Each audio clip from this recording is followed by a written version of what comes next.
பெரியோர்களே, நண்பர்களே, வணக்கம். இக்கதையின் தலைப்பு ஒரு தோல்வியின் விலை. கார்த்திக் ஒரு ஆர்வமுள்ள இளைஞன்.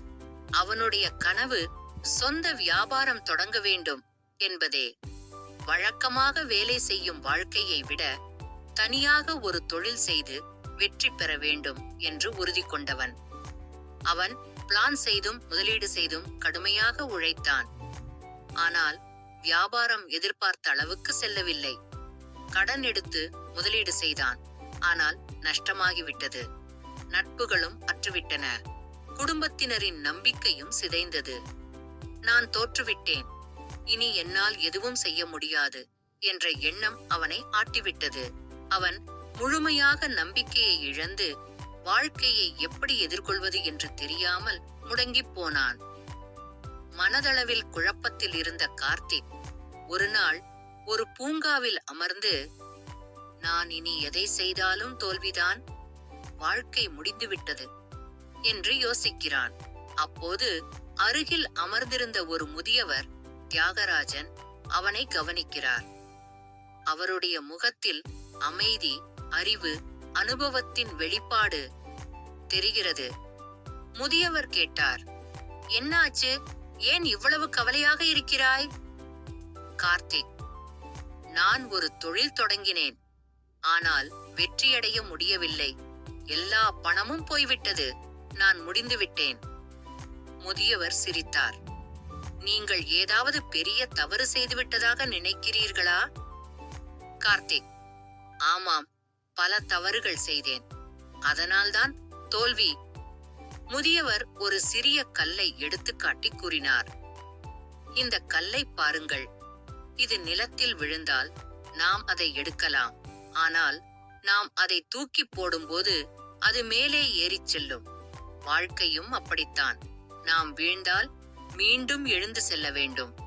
தோல்வியின் விலை ஒரு வாழ்க்கை பாடம். முதியவர் தொடர்ந்து பேசினார். குழந்தைகள் முதன்முறையாக நடந்து கொள்ளும் போது பல முறை விழுந்து விடுகிறார்கள். ஆனால் அவர்கள் எப்போதாவது பயந்து விடுகிறார்களா? இல்லை, அவர்கள் மீண்டும் எழுந்து நடக்கத் தொடங்குகிறார்கள். அதனால் தான் இன்று அவர்கள் ஓடுகிறார்கள். நீங்கள் ஒருமுறை தோற்றுவிட்டீர்கள் என்று உங்கள் வாழ்க்கையே முடிந்துவிட்டதா? இது ஒரு பாடம். இந்த தோல்வியின் விலை உங்களை வெற்றிக்கு தயார்படுத்துவதற்காகவே. உன் முதல் தோல்வியால் உன் வாழ்க்கையை முடிக்காதே. அதை ஒரு பாடமாக எடுத்துக்கொள். அந்த ஒரு உரையாடல் கார்த்திகின் முழு மனநிலையை மாற்றியது. நான் தோல்வியடைந்திருக்கலாம், ஆனால் நான் மீண்டும் முயற்சி செய்ய வேண்டும் என்று முடிவெடுத்தான். கார்த்திக் தனது வியாபாரத்தில் சிறிய முன்னேற்றம் கண்டான். முதலில் ஒரு நபர் அவனிடமிருந்து பொருட்கள் வாங்கினார். அவனுடைய வியாபாரம் மெதுவாக வளரத் தொடங்கியது. 2 வருடங்கள் கழித்து அவன் ஒரு வெற்றிகரமான வணிகராக மாறிவிட்டான்.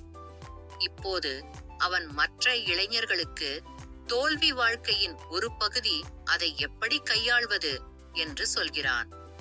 அவன் எங்கு சென்றாலும், நான் ஒரு முதியவரின் அறிவுரையால் வாழ்க்கையை மாற்றிக்கொண்டேன் என்று கூறுகிறான். இந்த கதையின் முக்கிய பாடங்கள். தோல்வி ஒரு பாடம். அதை பயமின்றி எதிர்கொள்வது வாழ்க்கையின் ரகசியம். ஒருமுறை தோல்வியடைந்து விட்டால் அது உங்கள் வாழ்க்கையின் முடிவல்ல. அதிலிருந்து கற்றுக்கொண்டு மீண்டும் எழுங்கள். சிறிய ஒரு உரையாடல் கூட ஒரு மனிதனின் வாழ்க்கையை மாற்றலாம். இந்த கதையை பிடித்திருந்தால் உங்கள் நண்பர்களுடன் பகிருங்கள். எனது அன்புக்குரிய குழந்தைகளே, பெரியோர்களே, நண்பர்களே, உங்களுக்கு இன்னும் நல்ல கதைகளை கூறி உங்கள் மனம் மகிழ செய்ய சப்ஸ்கிரைப் மற்றும் பெல் ஐகானை தட்டிவிட மறக்காதீர்கள். நன்றி, வணக்கம்.